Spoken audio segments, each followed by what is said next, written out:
I'm Stephanie from the B Team, and today I'm going to share a recipe with you that my grandmother made for my mother when she was a small child, and my mom in turn made for me.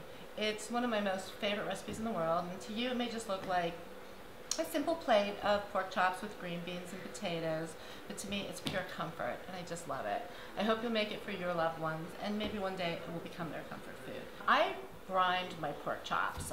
I brined it in a solution of equal parts salt and sugar, water, some garlic cloves. I've added some marjoram, some black peppercorns, and some red chili flakes for a little bit of heat. And you want to let that brine for at least 4 hours and up to 24 hours in the refrigerator.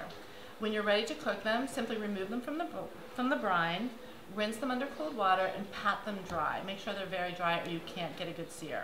And then what I did was, to gild the lily, I am searing them in pork fat, which just adds even more flavor.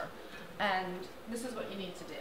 So I've just heated the pork fat in the pan over medium-high heat until it started to sizzle.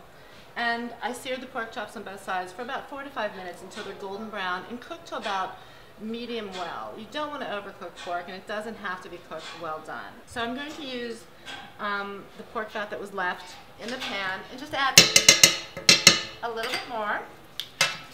You can also just use canola oil or olive oil if you'd like.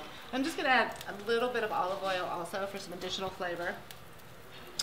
And then I'm going to saute a large shallot and just a couple cloves of whole garlic that I've smashed. And you can pick those out at the end. And just let this saute for about 5 minutes. After the shallots and the garlic are soft, I just add the green beans first. Toss those around so they can absorb some of the flavor. And just let those cook for, I don't know, 2 or 3 minutes. Once those have absorbed the flavors, you add the potatoes. I've used Yukon Gold.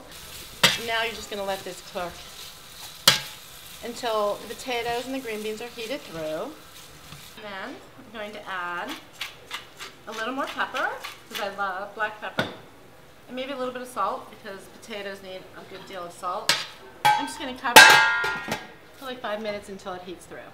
And actually I'm just going to serve this family style today, or you can also plate it. I know that's a big plate, but I would definitely eat all of that. So, and then just put the pork chops on top. And some of the pan juices that collected when I was making the pork chops, a little bit over that. And just for a little bit of freshness and herbal loveliness, I put together just a free-form pesto, if you will. I just chopped up some herbs and some pine nuts, a little bit of garlic, and mixed in some olive oil. And I'm just going to put it over the pork chop for a little bit more flavor. And there you have it. I shall rename this almost my mother's pork chops with green beans and potatoes. I hope you like it.